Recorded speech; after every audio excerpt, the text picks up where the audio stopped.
Yaurana Anege et encore une fois, bonne année à tous. Bienvenue dans votre émission InfoService Manava. Une des idées de bonne résolution, c'est de trouver un travail et s'améliorer. Donc si vous êtes en recherche d'emploi, restez avec nous. Cette émission est faite pour vous. Aujourd'hui, on découvre comment maximiser vos chances de convaincre en quelques minutes face à un recruteur. Avec nos invités, d'un côté, nous avons Jean-Louis Delteral, directeur de Polynésie Intérim, et à côté, Eric Aspinas, expert en ressources humaines de AERH Consulting, Yarana. Et de l'autre, nous avons Veitia Bucha, chef de cellule entreprise du service de l'emploi du CEFI, Yarana. Et puis, vous avez peut-être remarqué qu'à côté de Veitia, il y a une place vacante, tout simplement parce qu'on va utiliser cette place pour inviter un chercheur d'emploi, un invité un peu spécial. Vous verrez ça en cours d'émission. On va commencer avec Veitia. Pour commencer, est-ce que tu peux nous expliquer concrètement c'est quoi un job dating? Alors, un job dating, c'est une rencontre entre un employeur et un candidat à l'emploi qui va être organisée en général par le service de l'emploi. Il faut savoir qu'à aujourd'hui, en moins de 3 ans, on en a organisé près d'une 50aine. Et cet entretien-là va permettre en fait à l'employeur de rencontrer beaucoup de candidats en très peu de temps. Donc, les entretiens sont beaucoup plus courts qu'un entretien d'embauche normal.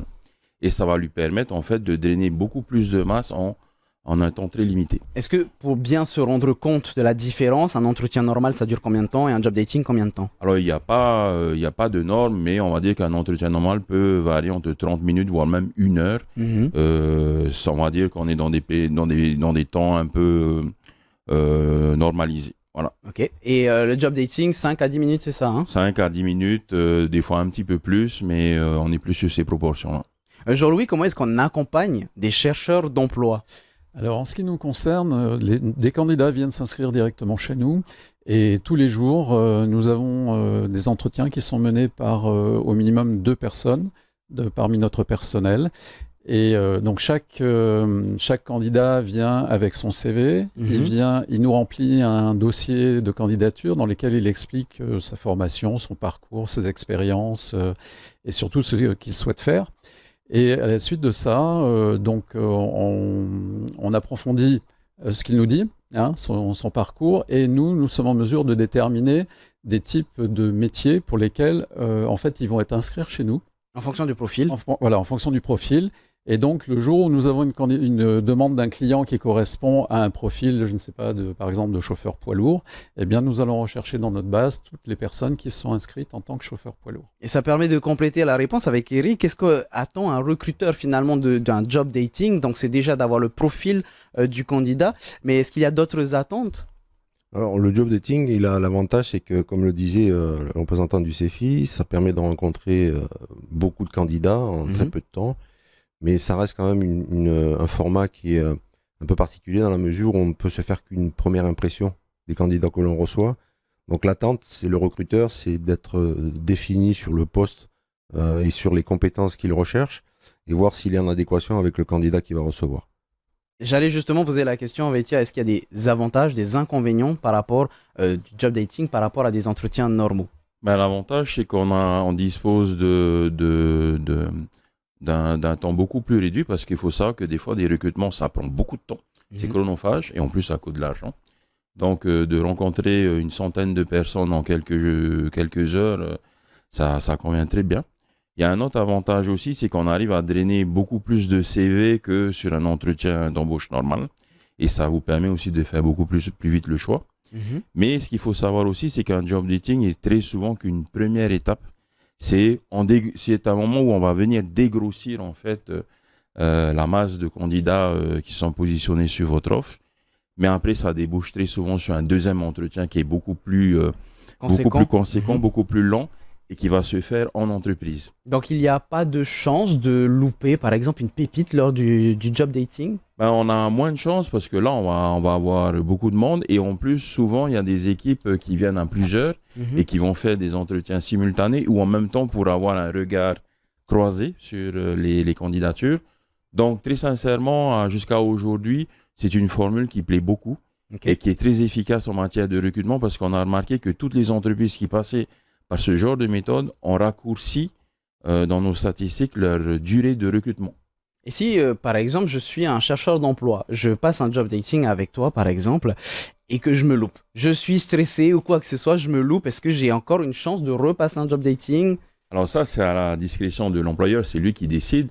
Par contre, nous, ce qu'on peut faire, c'est que nos collègues, les conseillers en évolution professionnelle, vont faire des entretiens de bilan avec eux pour savoir ce qui s'est bien passé ou pas. Et on a déjà réussi à faire ce genre d'opération et c'est très bénéfique. Et plus on fait des job dating, mieux on est préparé, on a plus de confiance en soi. Et dans ce cas-là, pour éviter de louper un job dating, on va parler de comment se préparer. Et je me tourne vers toi, Jean-Louis. Est-ce qu'il y a une méthode classique, une méthode miracle de préparation? Oui, la première chose, c'est qu'il faut comprendre quel est son propre profil et quelles peuvent être les attentes des entreprises.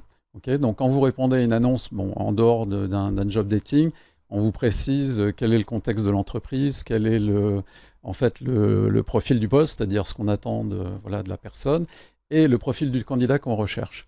Là, dans le job dating, c'est légèrement différent, puisqu'en fait, les personnes se présentent. Alors, ça dépend s'il y a un poste qui est prévu ou si, au contraire, quand on voit dans différents forums, les personnes se présentent sans qu'il y ait véritablement à l'origine une annonce, une offre. Mais quand il y a une offre, la priorité, c'est bien entendu d'analyser l'offre, de savoir exactement quel est le besoin de l'entreprise et voir en quoi on y correspond. Donc en fait, il faut se poser tout un tas de questions sur son propre profil, imaginer les questions qui vont être posées par le recruteur et essayer de trouver quels sont, par rapport aux attentes, les meilleurs atouts qu'on a, à la fois pour avoir le job, mais par rapport aux autres candidats. Ah, très bien, meilleurs atouts. Ça me rappelle mes premiers entretiens. On me disait, donne-moi une qualité, un défaut. Est-ce que c'est pour ça qu'on te demande cette question? Non, pas forcément. Non, ce qu'il faut savoir exactement, c'est ça peut être des atouts techniques. C'est-à-dire, moi, je maîtrise tel et tel sujet dans mon métier et peut-être que d'autres personnes ne les maîtrisent pas. Moi, j'ai eu telle expérience par rapport, je pense, à d'autres personnes parce que j'ai eu la chance de travailler dans tel secteur et que cette expérience est transposable, mes compétences sont transposables sur le métier, sur l'offre qu'on me propose aujourd'hui et qui m'intéresse. Eric, est-ce qu'on peut aussi mettre en valeur ces échecs comme par exemple une leçon plutôt que réellement un échec à proprement parler? Oui, ça peut faire partie effectivement des questions qui seront posées par le recruteur, de démontrer effectivement s'il y a eu des réussites, mais aussi des échecs. Et par rapport à ces échecs, quelle mesure a mis en place le candidat? Savoir est-ce qu'il a surmonté ces échecs ou alors est-ce qu'il est resté à ce niveau d'échec. Donc c'est important d'avoir un petit peu un retour aussi, pas uniquement des réussites, mais aussi des échecs. C'est un peu pareil pour une période, par exemple, pendant laquelle on ne travaille pas. Bien sûr. Peut être mis en valeur pour telle ou telle raison. Exactement. Il faut justement mettre en valeur ces périodes d'inactivité, on va dire, professionnelle. Par exemple, si on a été bénévole dans une association ou si on est parti faire du trekking dans l'Himalaya, voilà, il faut éviter de laisser un blanc dans son parcours, dans son CV. Éviter de dire j'ai fait une année sabbatique pour rien. Il faut toujours trouver une raison pour argumenter. Je vois qu'en face de toi, Veitia, tu voulais réagir à ce qu'elle vient de dire. Oui, je voulais rajouter que dans la préparation, le candidat à l'emploi doit également se préparer sur le plan administratif. Il faut qu'il vienne avec un CV, avec des diplômes, des documents que l'employeur a demandé à préciser dans son offre d'emploi. Parce qu'encore aujourd'hui, il n'y a pas très longtemps encore, on a des candidats qui se présentent sans documents et là, c'est un peu plus compliqué. Là, ça donne déjà une très mauvaise image de sa candidature, sauf si l'employeur l'a réclamé. Et ça existe aujourd'hui, mais c'est très rare. Des job dating, des entretiens d'embauche sans CV, sont même anonymisés parfois. Voilà, c'est important. Est-ce qu'on peut venir avec un CV dématérialisé, l'envoyer en amont ou est-ce qu'il faut venir comme avant avec un CV papier? Les deux tiennent la route, l'envoyer par mail en amont ou revenir en physique. Mais avoir un CV, ça ne veut pas dire qu'il faut se reposer entièrement dessus pendant l'entretien. C'est juste un document cadre qui va permettre au candidat de sécuriser un petit peu son dialogue, mais ne pas se reposer entièrement sur ce bout de papier-là. Éviter d'apprendre par cœur sa lettre de motivation et son CV. Voilà. Je vois que tu veux réagir, Jean-Louis. Oui, en fait, un CV, c'est pas un CV type. Il faut l'adapter à chaque situation, à chaque poste. C'est-à-dire? C'est-à-dire qu'on n'a pas forcément la même demande quand on est une entreprise. Si on est, je prends le cas d'un chauffeur, vous êtes une grosse entreprise comme la brasserie, et la brasserie n'a pas forcément les mêmes besoins qu'une toute petite entreprise qui fait de la livraison en ville, etc. Donc, à chaque entreprise, en fait, à chaque poste, il faut s'adapter. Et il faut surtout que le candidat se renseigne sur l'entreprise et sur les besoins de l'entreprise et sur le type de poste qui est proposé. Voilà. Eric ? Oui, tout à fait. Je rejoins ce que vient de dire Jean-Louis, c'est qu'effectivement, le recruteur doit s'assurer que le candidat a bien compris le poste et le profil qui était recherché. C'est pas, moi, il m'est arrivé plusieurs fois de recevoir des candidatures par mail et de lire juste « je cherche du travail ». Voilà, donc en général, c'est assez rédhibitoire parce que quand on reçoit des centaines de CV par jour, on n'a pas trop le temps de s'attarder sur ce genre ou de répondre « oui, mais vous cherchez quel travail ?» Voilà, donc il faut effectivement se préparer, venir avec un CV, venir avec une lettre de motivation, des diplômes, les certificats de travail aussi, c'est très important. Je me sens touché en plein cœur, c'était les erreurs de mes tout premiers entretiens. Et on va parler aussi du stress, puisque je l'avais aussi avant de passer sur un plateau télé. Je stressais beaucoup. Comment est-ce qu'on fait pour gérer ce stress et bien parler face à le stress, c'est déjà un bon signe personnellement parce que ça veut dire que le candidat est conscient de l'événement. Il le prend au sérieux. Il le prend de manière très sérieuse. Et surtout qu'il a envie de bien faire. Donc, c'est déjà des signes visuels de quelqu'un qui est sérieux, voilà. Et le stress, en fait, après, il y a plusieurs façons de faire. Moi, par exemple, je recommande beaucoup de faire des inspirations et des expirations très fortes, 10 fois. Vous faites 10 inspirations longues et des expirations longues. Et vous allez voir que vous allez beaucoup vous calmer. Il y en a qui écoutent de la musique. Il y en a qui aiment bien danser ou rigoler avec du monde. Chacun a son petit truc, mais il faut trouver ce fameux petit truc pour vous déstresser. Mais après, selon certains postes, le stress n'est pas si important que ça.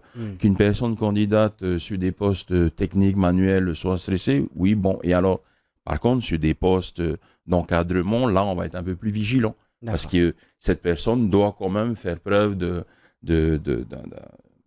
profil de responsable face à ses équipes. Avoir une certaine forme de confiance, mais il ne faut pas non plus aller dans l'exagération, je suppose, Jean-Louis, et ne pas venir en mode « Hey, Yorana, monsieur le recruteur, ça va ?» Il faut être courtois, il faut se tenir à sa place, il faut être naturel, écouter ce que le recruteur a à vous dire, parler quand il vous propose de parler. Quand il y a un dialogue qui est instauré, là, à ce moment-là, on peut être un peu plus... un peu se lâcher, quoi. Il y a, donc l'entretien devient plus naturel. Mais c'est vrai qu'il y a beaucoup de personnes qui arrivent, qui sont en stress, on les voit avec le genou qui tremble, éventuellement la voix qui chevrotte, etc. On est humain en face et ils jouent pas. Ils jouent effectivement en partie leur avenir, mais pas leur vie. Donc il faut il faut y aller de façon posée, tranquille. Et si on a préparé son entretien, franchement, normalement, on a 90% des réponses. Donc on sait exactement comment ça va se passer. Préparer son entretien, mais préparer un script totalement, est-ce que c'est une bonne ou une mauvaise idée ? Personnellement, je ne dirais pas. Eric ? Il faut être naturel. Moi, je dis que le stress, c'est une bonne chose, mais il faut le contenir, le stress. Il ne faut pas que ça soit visible. Parce que vous vous rappelez qu'un recruteur, quand il reçoit les candidats, il se fait déjà ses premières impressions dans les 30 premières secondes. Donc voilà, il y a une attitude à avoir, il y a un comportement à avoir, ce qu'on appelle le non-verbal. Et ensuite, il faut aussi que le recruteur permette il faut qu'il mette le candidat à l'aise. Voilà, on le rassure, on va lui dire que ça va bien se passer, que c'est qu'un entretien d'embauche. Voilà, il faut le rassurer pour éviter justement que le stress monte pendant les questions et surtout éviter de poser ce qu'on appelle les fameuses questions pièges. C'est pas productif, c'est même contre-productif. Veitia ? Et justement, moi, ce que je me recommande beaucoup, c'est de préparer un message sur lequel on va insister pendant l'entretien. C'est d'avoir déjà formaté son message avec les parties les plus importantes qu'on a envie de laisser comme dernière image à l'employeur. C'est quoi mes soft skills? C'est quoi mes compétences techniques? Qu'est-ce que j'ai envie de faire passer comme message sur ma candidature? Et ça, il faut bien structurer ce discours-là. Et à partir du moment où c'est structuré, ça enlève quand même beaucoup de stress aux candidats. Bon, j'espère que vous avez bien pris des notes puisque justement on va passer à un job dating. Et oui, émission un peu spéciale. On va inviter notre assistant de production, Meraïtea Martin. Tu peux venir avec nous et t'asseoir avec nous. Donc on joue le jeu. On va faire un job dating. Il a bien voulu se prêter au jeu. Et Yorana Mera. Et du coup, Mera, tu vas faire comme si tu allais postuler pour l'émission Manava. Donc on te vire l'espace de cette émission. Et donc, on va laisser Eric faire ce job dating avec toi. À vous la parole. Yorana, Mara. Enchanté. Voilà, enchanté aussi. Alors, je m'appelle Meraïtea, moi. Donc, je viens postuler comme Ariadi pour le poste d'assistant de production ou de technicien polyvalent à Manava. Et j'ai 24 ans actuellement. D'accord. Bon. Voilà. Faut se détendre, ça va bien se passer. Hein. Ce n'est que un entretien préalable. Hein. Un job dating, c'est qu'un entretien préalable. Alors, est-ce que on va se tutoyer si ça te dérange pas? Oui, pas de souci. Parle bien devant ton micro, Alors, Eric. Sinon, oui. tu peux le déplacer légèrement devant toi. Ok. Alors, peux-tu me résumer ton parcours professionnel en une ou deux phrases? Alors, mon parcours professionnel en une ou deux phrases. Moi, j'ai fait des études d'aéronautique et de spatial au préalable. D'accord. J'étais parti en France pour faire 3 ans d'études. Donc, je suis Bac+3 actuellement, là. Et j'ai quitté ce domaine-là parce que c'était pas un domaine qui m'intéressait finalement, l'aéronautique. Et au contraire, je me suis intéressé au spatial, mais qui n'est pas exactement, on va dire, un domaine très développé en Polynésie, à part la SAT. La SAT qui est la Société d'astronomie de Tahiti. Et c'est plus une passion qu'autre chose. D'accord. Quelle est la compétence ou l'expérience qui, selon toi, te démarque des autres candidats?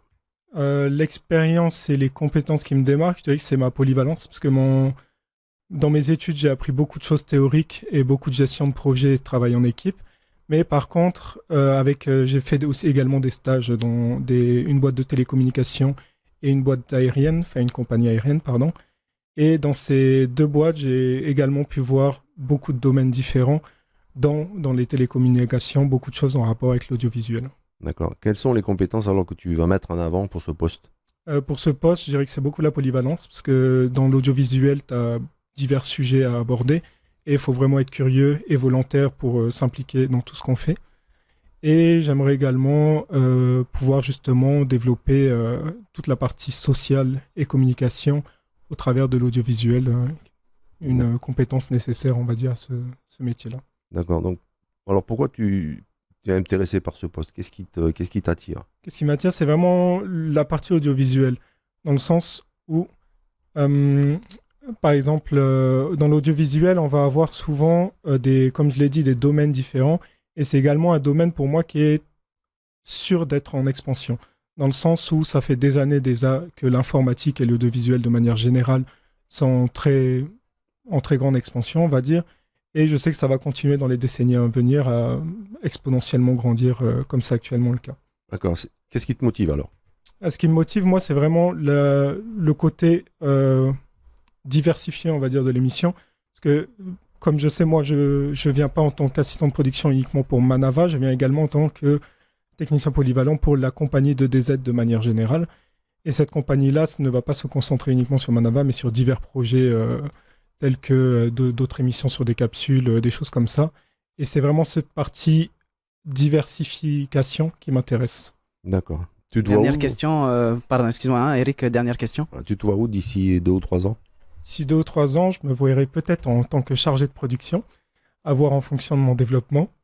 Et pour se faire ça, je devrais vraiment beaucoup travailler sur... j'ai encore une marge de progression à faire sur tout ce qui est communication, justement, et sociale, et prise d'initiative, parce que malheureusement, j'ai quand même un gros manque de confiance en soi, et je sais que je dois travailler là-dessus.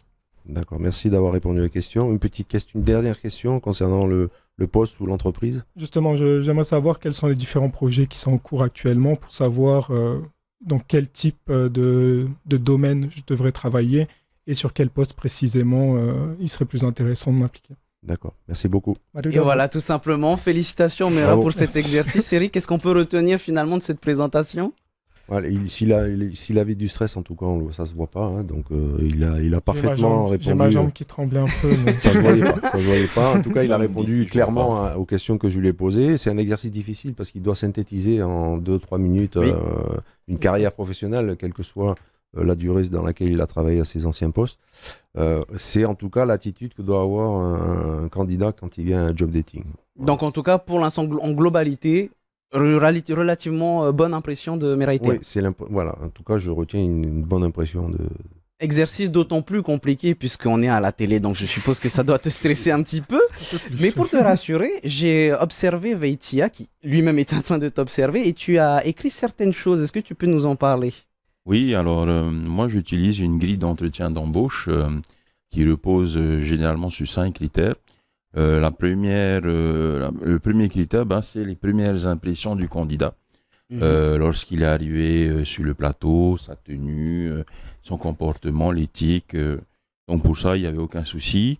Deuxième critère, c'est toute la communication orale, l'intonation, le rythme, le timbre de voix aussi qu'il a, la gestion des silences aussi, je regarde, parce que c'est important aussi de gérer les silences. Okay. Il a utilisé des phrases courtes, donc c'était très direct et ça correspondait bien au format. On voit qu'il s'est bien préparé alors. Disons qu'il a le format lui convient bien en fait. Il est à l'aise avec ce format court. Et après, la communication non verbale, les gestes, les attitudes, le comportement. Bon, il disait qu'il tremblait, mais moi je n'ai pas vraiment vu ça. Et après, on va analyser aussi toute la partie écoute, réactivité par rapport à l'employeur, les échanges, les questions, comment ça s'est produit. Et là, on est clairement après dans le cœur de l'entretien. Moi, par contre, c'est peut-être un petit bémol. Voilà, j'ai pas vu de document avec lui.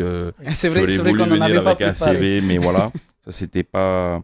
J'ai trouvé aussi qu'il a donné quelques anecdotes qu'il aimait bien faire par rapport au poste. Il y a la pertinence dans les réponses qu'il a apportées aussi à Eric. Moi, je trouvais que c'était bien fait.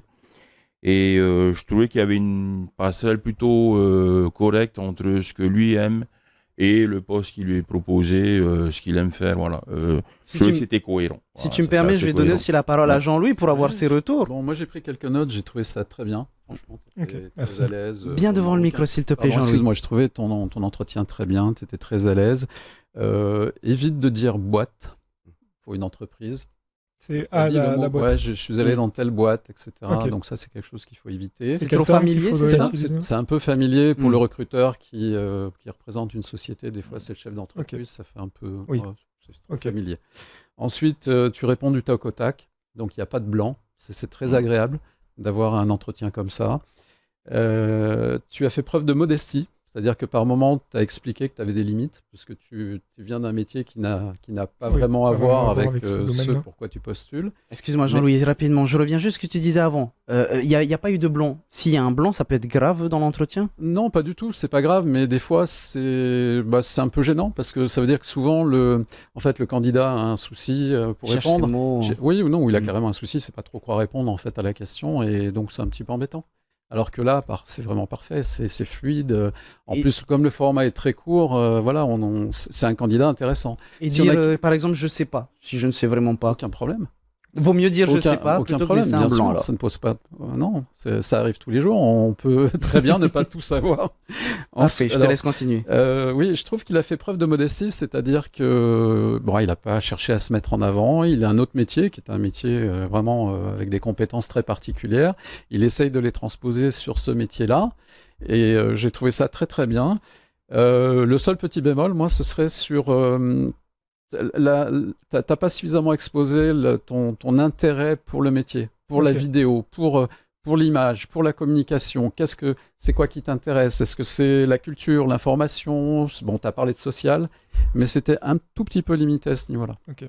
Et enfin, pour terminer, puisqu'on a eu un petit bémol de la part de vous deux, mais pas encore de la part de Eric, est-ce que tu aurais quelque chose à redire, sans vouloir bien sûr le stigmatiser, mais justement l'aider par rapport à sa présentation? Non, moi j'ai pas trouvé qu'il n'y a pas de bémol pour moi. Après c'est l'appréciation de chacun. Donc, bien sûr. Mais un candidat de cet acabit, de ce gabarit, malheureusement on n'en rencontre pas souvent en job dating. On n'a pas trop le temps d'apprécier une telle qualité.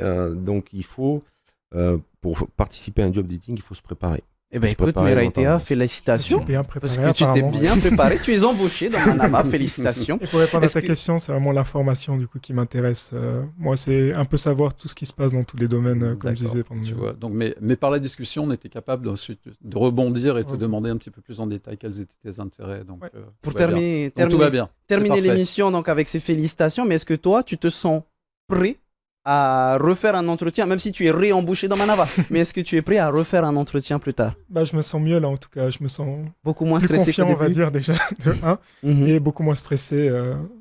J'ai réalisé pendant mon attente les différents exercices dont vous parliez pour le stress justement. Donc oui, ça m'a bien aidé. Merci. Et ben voilà, j'espère que vous aussi, cette émission vous aura aidé à vous préparer au prochain job dating ou aux prochains entretiens que vous aurez pour cette nouvelle année 2025. Merci beaucoup, messieurs, d'avoir répondu à mes Merci. questions. Lolo. Meraïtea, merci beaucoup d'avoir joué le jeu avec nous aujourd'hui. Pas de souci, Harry. Et nous, on se retrouve demain pour une nouvelle émission, 17h comme d'habitude. En attendant, bonne soirée sur TNTV avec, à 18h, votre VA Triti. Maururu itotato farerira, trahoma yarana.